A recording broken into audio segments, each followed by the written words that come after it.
Hello बच्चों, आज हम लोग स्टार्ट करेंगे रिप्रोडक्शन। रिप्रोडक्शन में आप लोगों ने क्या देखा था कि रिप्रोडक्शन के जो टाइप्स थे, हम लोगों ने एक फ्लो चार्ट बनाया था और फ्लो चार्ट में हम लोगों ने क्या देखा था कि रिप्रोडक्शन के टाइप क्या होते हैं। जैसा कि आप लोगों ने कल की क्लास में देखा था रिप्रोडक्शन में आप लोगों ने देखा था कि जो रिप्रोडक्शन होता है वो दो टाइप का होता है। एक होता था एसेक्सुअल और दूसरा क्या होता था सेक्सुअल। एसेक्सुअल रिप्रोडक्शन और सेक्सुअल रिप्रोडक्शन। ठीक, तो कल की क्लास में आपने क्या देखा था कि एसेक्सुअल रिप्रोडक्शन में आपको मैंने बताया था एक रिप्रोडक्शन होता है जिसे आप लोग क्या कहते थे, वेजिटेटिव रिप्रोडक्शन। क्या कहते थे? Vegetative reproduction. वेजिटेटिव रिप्रोडक्शन में मैंने आपको बताया था इसके अंदर बहुत सारी चीज़ें आती हैं। जैसे आपने देखा था कि उसमें आता है फिशन, और क्या आता है बडिंग, और क्या आता है फ्रेगमेंटेशन, और इसमें और भी चीज़ें आपने देखा था बाई आई बर्ड, और भी आपने देखा था बाई लीफ बर्ड। तो ये सारी चीज़ें हम लोगों ने क्या देखी थी वेजिटेटिव रिप्रोडक्शन में। आज हम लोग स्टार्ट करेंगे sexual reproduction. Sexual reproduction start करने से पहले आपको इतना मैं बता दूं कि इससे एसेक्सुअल और सेक्सुअल रिप्रोडक्शन में होता क्या है या इसमें डिफरेंस क्या है। बेटा इसमें होता क्या है एसेक्सुअल रिप्रोडक्शन और सेक्सुअल रिप्रोडक्शन। जैसे जब आप इतना देखने की कोशिश करेंगे कि डिफरेंस क्या है सेक्सुअल रिप्रोडक्शन और एसेक्सुअल रिप्रोडक्शन में डिफरेंस क्या है, तो देखा क्या जाता है कि एसेक्सुअल रिप्रोडक्शन जो होता है वो यूनिपेरेंटल होता है। क्या होता है? यूनिपेरेंटल। और बाईसेक्सुअल रिप्रोडक्शन, जो सेक्सुअल रिप्रोडक्शन होता है वो क्या होता है, वो बाईपेरेंटल होता है। बाईपेरेंटल होता है। यूनिपेरेंटल, बाईपेरेंटल। यूनिपेरेंटल का मतलब क्या हुआ? सिंगल पेरेंट बॉडी हो, सिंगल पेरेंट बॉडी हो जिसके हेल्प से कोई नई ऑफस्प्रिंग, न्यू बेबी का फॉर्मेशन हो जाए। सिंगल ऑफस्प्रिंग हो, सिंगल पेरेंटल बॉडी हो और उसकी हेल्प से कोई नई ऑफस्प्रिंग प्रोड्यूस हो जाए, तो ये क्या हो गया? यूनिपेरेंटल हो गया। जबकि सेक्सुअल रिप्रोडक्शन क्या होता है? बाईपेरेंटल होता है। बाईपेरेंटल भी होता है और यूनिपेरेंटल भी हो सकता है। यूनिपेरेंटल भी हो सकता है। कैसे? जैसे ह्यूमन के केस में देख लो। ह्यूमन के केस में अगर आप देखते हैं कि कोई बेबी का फॉर्मेशन हो रहा है, कोई बेबी क्या हो रही है, किसी बेबी का जन्म हो रहा है, तो बेबी का जन्म होने के लिए आप लोग क्या देखते हैं कि मेल और फीमेल यानी कि मम्मी और पापा दोनों लोगों की क्या होती है? जरूरत होती है। यानी कि फादर से बनने वाला गैमीट होता है जिसे आप लोग क्या कहते हैं? स्पर्म कहते हैं। और मदर से निकलने वाला क्या होता है? एग सेल होता है। मदर प्रोड्यूस करती है एग सेल, फादर प्रोड्यूस करते हैं स्पर्म, और जिनके फ्यूजन से क्या बन जाता है? बेबी बन जाता है। तो ये हम कह सकते हैं बाईपेरेंटल हो सकता है। अब बात होती है यूनिपेरेंटल कैसे हो सकता है। बेटा आप लोग कभी कभी क्या देखते हैं, बहुत सारे एनिमल में, बहुत सारे प्लांट में आप लोग देखते हैं कि जो मेल और फीमेल रिप्रोडक्टिव ऑर्गन्स होते हैं वो सेम बॉडी पर यानी कि एक ही बॉडी पर प्रेजेंट होते हैं। जैसे आप जनरली प्लांट में देखते क्या हैं, प्लांट में देखते हैं कि कोई एक फ्लावर होता है, उसी फ्लावर के ऊपर फीमेल रिप्रोडक्टिव ऑर्गन भी प्रेजेंट होता है और मेल रिप्रोडक्टिव ऑर्गन भी प्रेजेंट होता है। फीमेल और male reproductive organ same plant पर होते हैं और फीमेल रिप्रोडक्टिव ऑर्गन से egg cell, female reproductive organ से एग सेल और मेल रिप्रोडक्टिव ऑर्गन से मेल गैमीट। मेल गैमीट का मतलब हो गया, अगर प्लांट की बात आप लोग करते हैं तो प्लांट के बाद में आप लोग कह सकते हैं पॉलन ग्रेन। क्या कह सकते हैं? Pollen grain. तो अब एग सेल और पॉलन ग्रेन आपस में फ्यूज कर जाते हैं और फ्यूज करके क्या बना लेते हैं? New plant body. New plant body. बेटा इसकी न्यू प्लांट बॉडी बनाने के बीच में, इसके बीच में बहुत सारी चीजें होती हैं। फ्यूज करता है, गैमेट बनाता है, एम्ब्रियो बनता है, तो वो सब बातें नहीं। सिर्फ क्या होता है कि अगर यूनिपेरेंटल होगा यानी कि अगर मेल और female reproductive organ same organism पे होंगे तो हम लोग न्यू प्लांट बॉडी का फॉर्मेशन कर रहे हैं, तो ये यूनिपेरेंटल कंडीशन हो सकती है। जबकि सेक्सुअल रिप्रोडक्शन कैसा हो सकता है? सेक्सुअल रिप्रोडक्शन बाई पेरेंटल भी हो सकता है, यूनि पेरेंटल भी हो सकता है, जबकि एसेक्सुअल रिप्रोडक्शन कैसा हो सकता है? सिंगल, सिर्फ और सिर्फ क्या हो सकता है? यूनि पेरेंटल हो सकता है। तो ये आपको क्या देखने को मिला? पहला डिफरेंस देखने को मिला।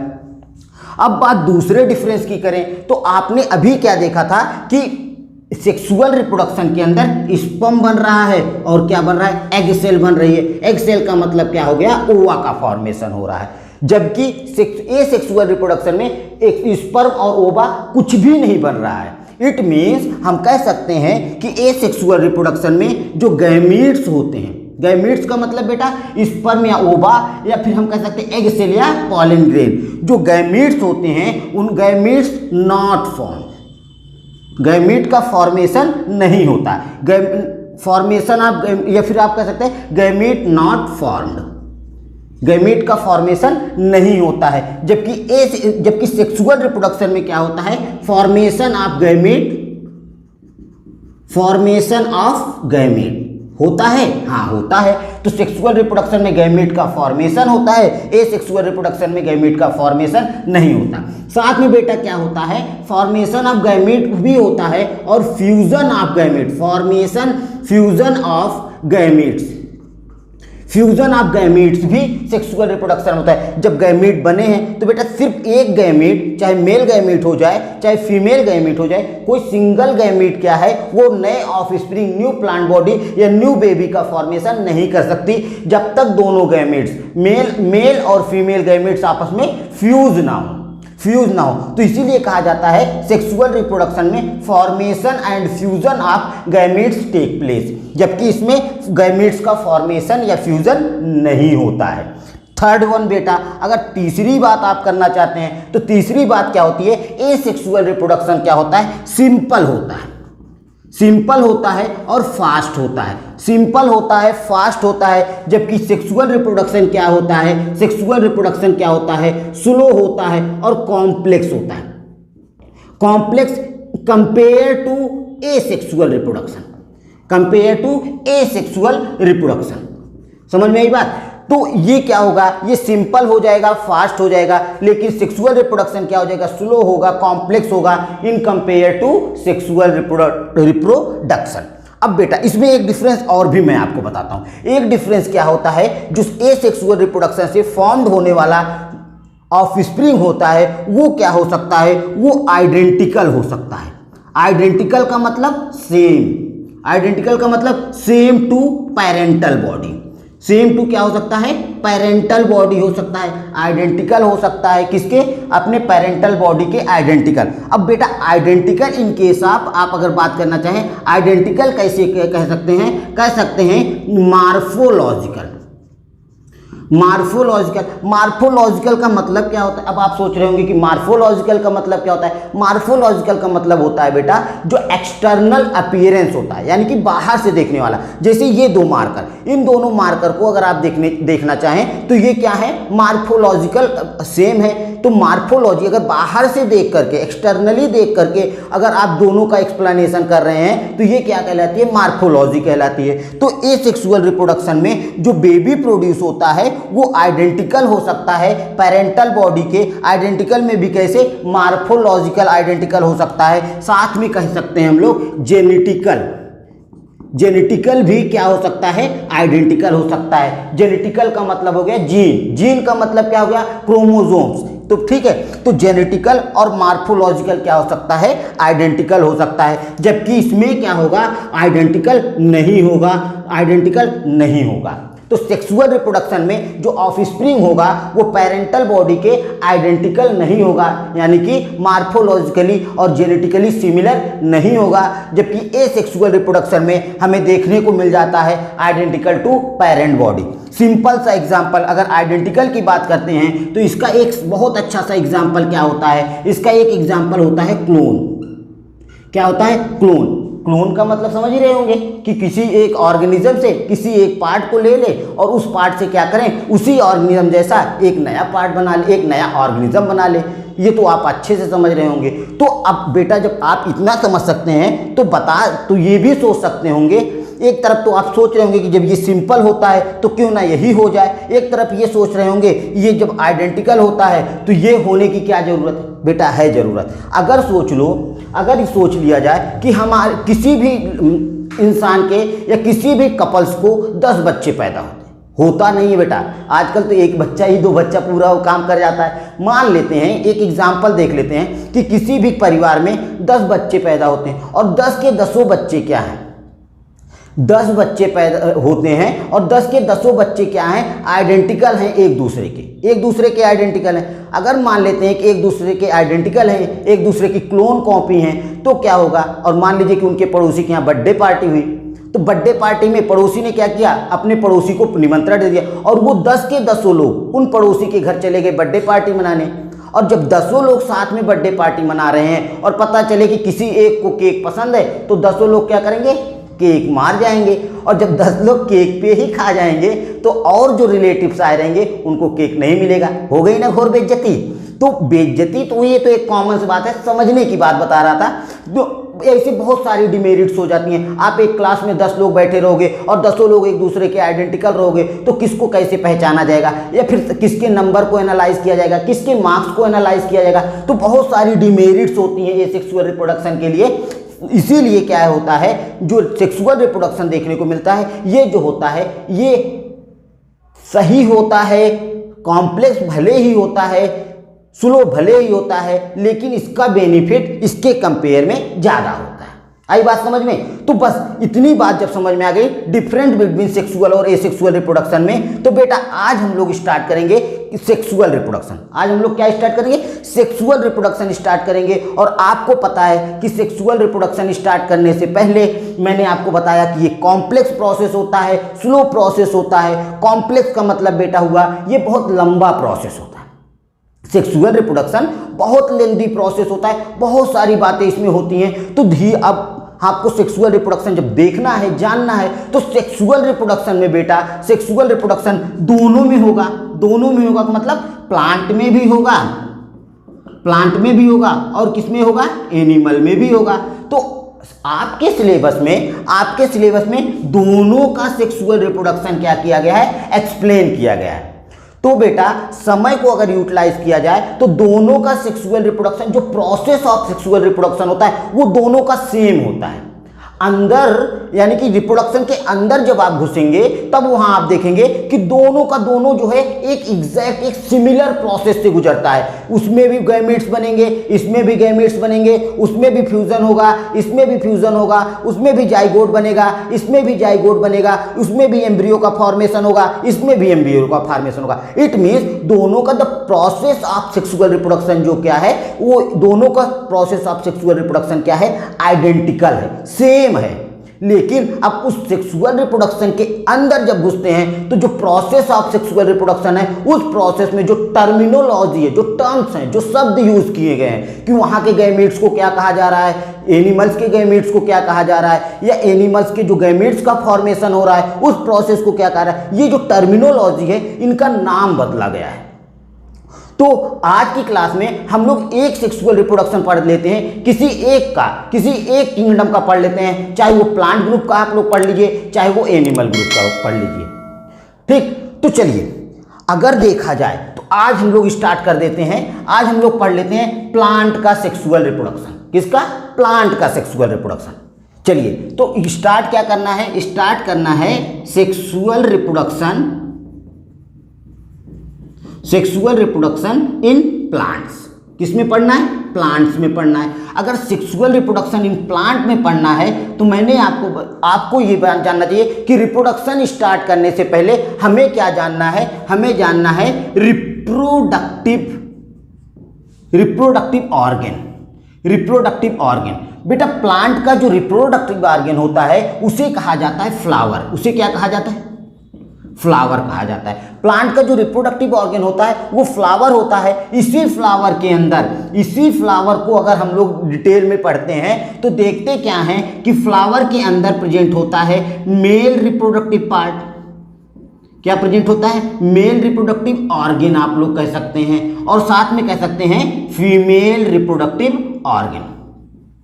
बेटा एक ही फ्लावर में भी प्रेजेंट हो सकता है कोई ऐसा प्लांट हो जिसके एक ही फ्लावर पर क्या हो, मेल रिप्रोडक्टिव ऑर्गन भी प्रेजेंट हो और फीमेल रिप्रोडक्टिव ऑर्गन भी प्रेजेंट हो सकता है कि दो अलग अलग प्लांट हो जिस पर मेल रिप्रोडक्टिव फ्लावर अलग प्लांट पर प्रेजेंट हो और फीमेल रिप्रोडक्टिव फ्लावर अलग प्लांट पर प्रेजेंट हो। तो ये कंडीशन भी देखने को मिल सकती है, ये कंडीशन भी देखने को मिल सकती है।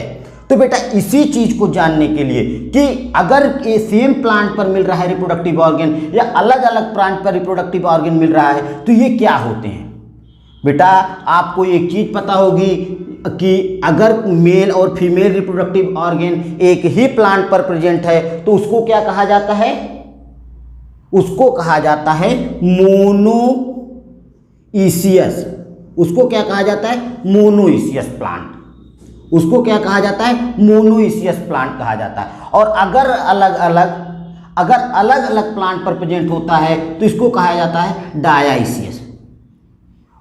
डायसियस प्लांट कहा जाता है। ये प्लांट के केस में है बेटा। अगर सेम प्लांट पर male and female sex organ present है तो मोनोइसियस हो गया। अगर अलग अलग प्लांट पर प्रेजेंट है तो इसको क्या कहा गया, डायसियस प्लांट कहा जाता है।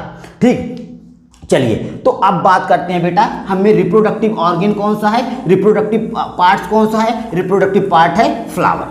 अब बेटा जब आप फ्लावर को देखते हैं तो फ्लावर की जब स्ट्रक्चर की स्टडी की जाती है तो देखा क्या जाता है कि फ्लावर के पास एक कंप्लीट फ्लावर के पास अगर मान लेते हैं कि मोनोइसियस प्लांट है, सेम फ्लावर पर male and female reproductive organ present है तो यानी कि ये वाली कंडीशन बेटा, ये वाली कंडीशन अगर प्रेजेंट है तो क्या देखा जाता है, एक जो फ्लावर होता है, फ्लावर के पास जनरली क्या मोस्टली क्या होता है, मोस्टली होता है कि उसके पास कितने ऑर्गन्स प्रेजेंट होते हैं। एक कंप्लीट फ्लावर में देखने को मिलता है कि उसके 4 पार्ट्स होते हैं। एक कंप्लीट फ्लावर को जब आप देखने जाएंगे तो उसके कितने पार्ट्स होते हैं, उसके होते हैं 4 पार्ट। अभी मैं बताता हूं कि कौन कौन से पार्ट होते हैं। एक कंप्लीट फ्लावर को जब आप देखने जाते हैं तो इस तरीके से बेटा इसके चारों तरफ होता है। ठीक है, तो हम लोग एक साइड का बना करके देखते हैं। तो जो फ्लावर होता है उसके एक कंप्लीट फ्लावर में 4 पार्ट्स होते हैं। सबसे आउटर वर्ल जो होता है, सबसे आउटर पार्ट जो होता है उसे क्या कहा जाता है, उसे कहा जाता है कैलिक्स। सबसे आउटर वर्ल जो होता है उसे कैलिक्स कहा जाता है। और वर्ल क्या होता है बेटा, जैसे कोई फ्लावर होता है तो वो वर्ल का मतलब होता है घेरा, सराउंडिंग। तो कोई फ्लावर है और उस फ्लावर का सबसे आउटर वर्ल, सबसे आउटर सराउंडिंग जो होती है वो क्या होती है, उस फ्लावर के नोड्स पर चारों तरफ बिखरी रहती है, यानी कि चारों तरफ से फैली रहती है। तो जो चारों तरफ से फैली है तो उसको एक घेरा कह दिया गया, एक वर्ल कह दिया गया। वर्ल को क्या कह दिया गया, वर्ल को कैलिक्स कह दिया गया। अब जब उस वर्ल के किसी एक लीफ को, किसी एक पार्ट को हटा दिया जाए, किसी एक लीफ को हटा दिया जाए यानी कि उसकी यूनिट, तो कैलिक्स है, पूरा का पूरा वर्ल है, कैलिक्स है, लेकिन उसकी यूनिट क्या होती है, उसकी यूनिट होती है सेपल। उसकी यूनिट क्या होती है, सेपेल होती है। बेटा और ध्यान दीजिएगा, ये जो होता है ये नॉन रिप्रोडक्टिव पार्ट होता है, यानी कि रिप्रोडक्शन में पार्टिसिपेट नहीं करता है। नॉन रिप्रोडक्टिव पार्ट होता है ये बेटा सपोर्टिव पार्ट होता है। क्या होता है, supportive part of the flower होता है। ये फ्लावर को क्या करता है, सपोर्ट करता रहता है। सपोर्टिव पार्ट होता है, कैलिक्स होता है, यूनिट सेपल होती है, नॉन रिप्रोडक्टिव पार्ट होता है, और क्या होता है, supportive part of the flower होता है। फिर बेटा सेकेंड राउंड की अगर बात करें, सेकेंड घेरे की अगर बात करें तो सेकेंड वर्ल जो होता है बेटा उसे कहा जाता है कोरोला। उसको क्या कहा जाता है, कोरोला कहा जाता है। कोरोला अब वर्ल है तो कोरोला है, उसकी एक लीफ को हटा लिया जाए, एक पार्ट को हटा लिया जाए तो उसकी यूनिट क्या होती है, पेटल होती है। उसकी यूनिट क्या होती है, पेटल होती है। बेटा ये भी क्या होता है, नॉन रिप्रोडक्टिव पार्ट होता है। क्या होता है, नॉन रिप्रोडक्टिव पार्ट होता है। साथ में बेटा ये भी क्या होता है, सपोर्टिव पार्ट होता है। ये भी क्या होता है, सपोर्टिव पार्ट होता है। सपोर्टिव पार्ट होता है। ये बेटा कलर होता है, कलर्ड पार्ट होता है। Coloured part of the flower होता है। अब कलर्ड पार्ट होता है, ये कलर पार्ट आप सोचते होंगे कि फ्लावर का वो पार्ट कलर क्यों है। कलर इसलिए होता है बेटा क्योंकि ये अट्रैक्ट करता है। अट्रैक्ट करता है किसको, पॉलिनेटर्स को। अभी बताएंगे बेटा पॉलिनेशन क्या है, तब पॉलिनेटर भी आप जान जाएंगे। किसको अट्रैक्ट करता है? पॉलिनेटर को, पॉलिनेटर को अट्रैक्ट करता है। बेटा कैलिक्स जो होता है वो ग्रीन होता है। कैलिक्स का कलर क्या होता है? ग्रीन होता है। जो करोला होता है वो कलर्ड पार्ट होता है, नॉन रिप्रोडक्टिव पार्ट होता है। अब बेटा आते हैं थर्ड वन के लिए, तीसरा और राउंड जो होता है। मैंने आपको बताया कि फ्लावर के कितने पार्ट होते हैं? फ्लावर के टोटल होते हैं 4 पार्ट। फ्लावर के कितने 4 पार्ट होते हैं? 4 पार्ट होते हैं। पहला क्या होता है? कैलिक्स, दूसरा क्या होता है? कोरोला, तीसरा क्या होता है? एंड्रूसियम, तीसरा होता है एंड्रूसियम, चौथा होता है गाइनोसियम। गाइनोसियम या इसी को कह दिया जाता है पिस्टिल, इसी को क्या कह दिया जाता है? पिस्टिल। तो अब बेटा आपने पहला देख लिया, कैलिक्स देख लिया, आपने दूसरा देख लिया, करोला देख लिया। अब बात करते हैं तीसरे वर्ल की। तीसरा वर्ल जो होता है उसे कहा जाता है एंड्रोसियम। एंड्रोसियम जो होता है वो male reproductive part of the flower होता है। एंड्रूसियम क्या होता है? Male reproductive part of the flower होता है। एंड्रूसियम के 2 पार्ट्स होते हैं। एक रीजन होता है जिसे आप लोग कहते हैं एंथर, जिसे हम लोग क्या कहते हैं? एंथर कहते हैं। दूसरा रीजन होता है जिसे हम लोग कहते हैं फिलामेंट। क्या कहते हैं? फिलामेंट कहते हैं। एक रीजन होता है जो थैलस से एंथर को कनेक्ट कराता है। थैलस से एंथर को क्या करता है? होल्ड रखता है। जैसे मान लीजिए इस पेन को होल्ड करना है और इस पेन को होल्ड करने के लिए हाथ जो है, ये हैंड जो है, ये क्या है? फिलामेंट है। किससे होल्ड कर रहा है? बॉडी से होल्ड कर रहा है। बॉडी से पेन को होल्ड करने के लिए फिलामेंट का काम कौन कर रहा है? हाथ कर रहा है। उसी तरीके से एंथर को बॉडी से यानी कि थैलस से होल्ड करने का काम कौन करता है? फिलामेंट करता है। और रिप्रोडक्टिव ऑर्गन कहाँ प्रेजेंट होता है? एंथर में प्रेजेंट होता है। अब इन दोनों रीजन को अगर जोड़ दिया जाता है, अगर इन दोनों को साथ में देखा जाए तो इसको ही कहा जाता है एंड्रूसियम। इसको ही क्या कहा जाता है? एंड्रूसियम कहा जाता है। एंड्रूसियम जो होता है वो मेल रिप्रोडक्टिव पार्ट होता है। क्या होता है? मेल रिप्रोडक्टिव पार्ट होता है। और साथ में बेटा एंड्रूसियम भी 1 हो सकता है, 2 हो सकता है और मल्टीपल नंबर्स में भी हो सकता है। अगर एंड्रूसियम मल्टीपल नंबर में प्रेजेंट है और उसके एक एंड्रूसियम को निकाल दिया जाए तो इसकी यूनिट जो होती है बेटा, एंड्रूसियम की यूनिट को क्या कहा जाता है? स्टैमेन। इसकी यूनिट को क्या कहा जाएगा? स्टैमेन। एंड्रूसियम की यूनिट को क्या कहा जाएगा? स्टैमेन कहा जाएगा। मेल रिप्रोडक्टिव पार्ट होता है। इसी के अंदर बेटा जब एंड्रूसियम के अंदर हम लोग जाते हैं तो इसी के अंदर फॉर्मेशन होता है किस चीज का? पॉलन ग्रेन का। किसका फॉर्मेशन होता है? पॉलन ग्रेन का फॉर्मेशन होता है। तो इस तरीके से आपने कैलिक्स देख लिया, करोला देख लिया, एंड्रूसियम देख लिया। अब बेटा जब आपने 3 पार्ट देख लिए तो आपको पता होगा कि जो इसका 4th वर्ल होता है, चौथा वर्ल होता है, जो इनर मोस्ट वर्ल होता है। आउटर वर्ल ये है, इनर मोस्ट वर्ल ये है। तो इनर मोस्ट वर्ल जो गाइनोसियम होता है बेटा, गाइनोसियम को ही हम लोग क्या कहते हैं? फीमेल रिप्रोडक्टिव पार्ट कहते हैं।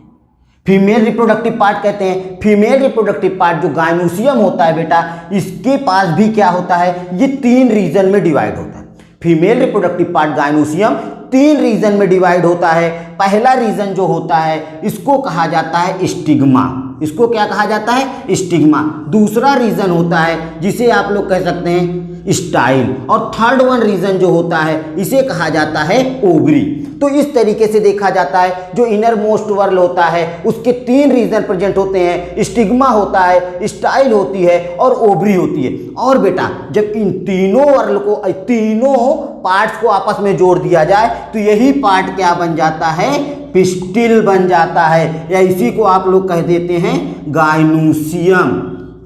क्या कह देते हैं? गाइनोसियम। अब बेटा गाइनोसियम है मल्टीपल, अगर मोर देन 1 गाइनोसियम है और एक गाइनोसियम को निकाला जाए तो इसकी क्या बनेगी? वो एक गाइनोसियम यूनिट बनेगी। और यूनिट को क्या कहा जाएगा? यूनिट को कहा जाएगा कार्पेल। क्या कहा जाएगा? कार्पेल कहा जाता है। तो यूनिट को कार्पेल कहा जाता है। कार्पेल का जो, कार्पेल किसकी यूनिट है? गाइनोसियम की यूनिट है। गाइनोसियम के कितने पार्ट हैं? 3 पार्ट हैं, स्टिग्मा, स्टाइल एंड ओवरी। अब बेटा बात होती है स्टिग्मा को कहा जाता है प्लेटफॉर्म। स्टिग्मा को क्या कहा जाता है? Platform of pollen grain. Platform of pollen grain कहा जाता है। प्लेटफॉर्म ऑफ पॉलन ग्रेन क्यों कहा जाता है? बेटा देखो जब पॉलिनेशन होता है, जब मेल गैमेट यानी कि पॉलन ग्रेन अपने रिप्रोडक्टिव ऑर्गन से बाहर निकलता है तो वो जाकर के कहाँ रुकता है? स्टिग्मा पर रुकता है। जैसे कहीं से ट्रेन चलती है तो ट्रेन स्टॉप कहाँ होती है, किसी स्टेशन के प्लेटफॉर्म पर स्टॉप होती है। उसी तरीके से पॉलन ग्रेन यहाँ से चलता है और कहाँ पे जाकर के स्टॉप होता है, स्टेशन का नाम हो जाता है स्टिग्मा, और इसीलिए इसको कहा जाता है platform of pollen grain. Pollen grain यहाँ पे आकर के रुक जाता है और उसके बाद फिर बेटा पॉलन ग्रेन में जर्मिनेशन होता है और यहाँ से फिर क्या निकलती है, पॉलन ट्यूब। बेटा वो कहानी आगे की है। तो स्टिग्मा को क्या कहा जाता है, स्टिग्मा को कहा जाता है platform of the pollen grain. Style को कहा जाता है pathway, pathway of pollen tube, pathway of pollen tube और male gamete, pathway of pollen tube और मेल गैमीट, यानी कि इसके अंदर प्रेजेंट होगा मेल गैमीट, पॉलन ग्रेन के अंदर प्रेजेंट होगा मेल गैमीट, और मेल गैमीट स्टिग्मा स्टाइल के थ्रू क्या होगा, ओवरी तक पहुंचेगा। ओवरी के अंदर प्रेजेंट होता है, ओवरी को कहा जाता है साइट ऑफ फर्टिलाइजेशन। क्या कहा जाएगा, site of fertilisation. It means यहीं पे कहीं पे प्रेजेंट होगी एग सेल, एग सेल को फ्यूज करने के लिए मेल गैमीट आएगा। तो जो फर्टिलाइजेशन होता है, जो कि आपने देखा था फ्यूजन वाली बात जो आपने सुनी थी, वो फ्यूजन कहाँ पे होता है, वो फ्यूजन ओवरी के अंदर होता है। तो इस तरीके से देखा जाता है कि ओवरी जो होती है इसको गायनोसियम को क्या कहा जाता है, गायनोसियम को कहा जाता है फीमेल रिप्रोडक्टिव पार्ट। तो इस तरीके से बेटा आपने देखा कैलिक्स होता है, करोला होता है, एंड्रोसियम होता है, गायनोसियम होता है, एंड्रोसियम होता है, गायनोसियम होता है। तो एक कंप्लीट फ्लावर में 4 वर्ग पाए जाते हैं। चारों के विषय में आपने थोड़ा थोड़ा जान लिया। बेटा पता है क्या होता है, जो कैलिक्स होती है, कैलिक्स यानी कि सेपल, सेपल जो होता है बेटा, जब हमारे फ्लावर से मेच्योर हो जाता है, जब फर्टिलाइजेशन हो जाता है फ्लावर के अंदर, जब फ्रूट का फॉर्मेशन होने लगता है, तो कैलिक्स क्या हो जाती है, टूटकर गिर जाती है। जनरली आपने देखा था बहुत सारे फ्लावर्स के फ्रूट का बनते समय कैलिक्स क्या होती है, गिर जाती है। करोला क्या होता है, गिर जाता है। लेकिन बेटा कुछ कंडीशन ऐसी भी देखने को मिलती है कि जहां पर कैलिक्स जो होती है वो फ्रूट से लगातार लगी रहती है। एग्जाम्पल पता है, सोचो कहां पे ऐसा देखने को मिलता है कि किसी फ्रूट से जो है कैलिक्स लगी होती है। नहीं समझ पाए, मैं बताता हूं। अगर कैलिक्स फ्रूट से लगी है, जनरल कंडीशन में क्या हुआ, कैलिक्स टूट के गिर गई, कैलिक्स टूट के गिर गई, जनरल कंडीशन है, हमेशा हो जाता है। लेकिन कुछ प्लांट्स में, कुछ कंडीशंस में कैलिक्स जो होता है वो फ्रूट से क्या होता है, अटैच्ड होता है। तो वो कंडीशन, जिस कंडीशन में कैलिक्स फ्रूट से अटैच्ड होता है, उस कैलिक्स को क्या कहा जाता है, उस कैलिक्स को कहा जाता है परसिस्टेंट कैलिक्स, उसको कहा जाता है परसिस्टेंट कैलिक्स, यानी condition in which calyx does not withdrawal at the fruit formation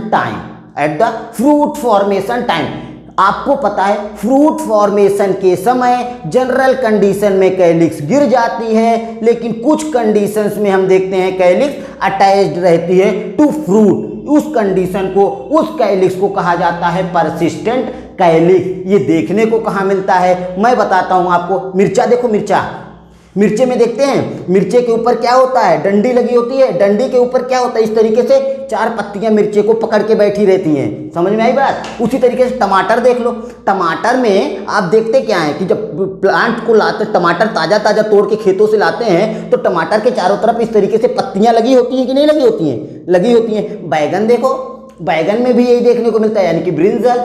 बेटा एक फैमिली होती है प्लांट की जिसे कहा जाता है सोलेनेसी, जिसे क्या कहा जाता है, सोलेनेसी।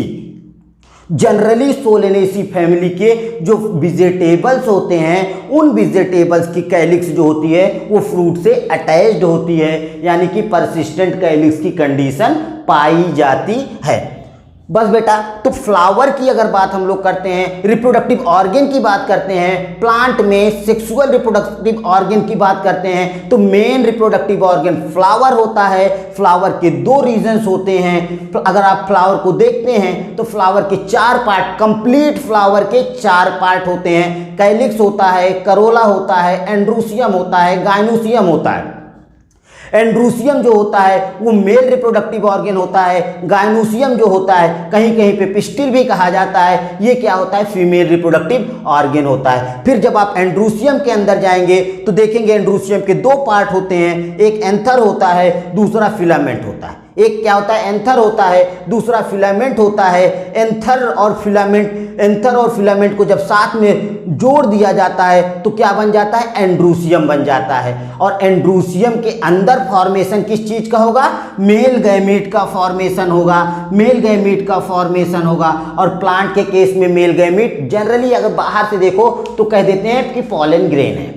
बाहर से देखो, ऊपर देखो तो क्या कह देते हैं, पॉलन ग्रेन है। उसके बाद फिर आप गाइनोसियम में आते हैं। गाइनोसियम को फीमेल रिप्रोडक्टिव ऑर्गन कहा जाता है। इसके 3 पार्ट होते हैं, स्टिग्मा होता है, स्टाइल होती है, ओवरी होती है। स्टिग्मा, स्टाइल और ओवरी होती है। स्टिग्मा का काम क्या होता है कि जो पॉलन ग्रेन बाहर निकला हुआ है एंथर से उसको होल्ड करना है। स्टाइल का काम क्या होता है, पॉलन ट्यूब को आगे की तरफ ओवरी तक ले जाने का रास्ता दिखाता है। ओवरी के अंदर क्या होता है, एग सेल प्रेजेंट होती है। एग सेल से मेल गैमीट फ्यूज कर जाता है, जाइगोट बन जाता है। ये सारी कंडीशंस आगे होती है जो हम लोग सेक्सुअल रिप्रोडक्शन जब शुरू पढ़ेंगे डिटेल में तो वहाँ पे देखेंगे। तो इस तरीके से आज की क्लास में हम लोगों ने क्या देखा, हम लोगों ने देखा कि प्लांट का जो रिप्रोडक्टिव पार्ट है फ्लावर है और फ्लावर के डिफरेंट ऑर्गन्स हैं। बेटा हम क्या करते हैं, आज क्लास को यहीं होल्ड करते हैं। अगर हम क्लास को आगे ले जाएंगे और रिप्रोडक्शन को स्टार्ट करेंगे, यानी कि सेक्सुअल रिप्रोडक्शन को स्टार्ट करेंगे, तो जो वीडियो है, जो क्लास है वो बहुत लंबी हो जाएगी, जो काफ़ी समय ले लेगा। तो इसको पढ़ने के लिए हम लोग नेक्स्ट क्लास में देखेंगे कि इनके अंदर जो सेक्सुअल रिप्रोडक्शन होता है वो कैसे होता है, कितने स्टेप्स में कंप्लीट होता है। ठीक, चलिए आज की क्लास को यहीं होल्ड करते हैं, रोकते हैं। और तब तक आप लोग रिवीजन करिए, पिछली क्लास में रिवीजन करिए। जो आपको समस्याएं हैं वो कमेंट करके पूछिए और मैं सारी समस्याओं का जवाब देने की कोशिश करूंगा। ठीक है, बाकी रही बात, इतना नोट कर लीजिए, नोट करना हो। फिर मिलते हैं अगली क्लास में। ऑल द बेस्ट, मेहनत करो, खूब अच्छे से पढ़ो।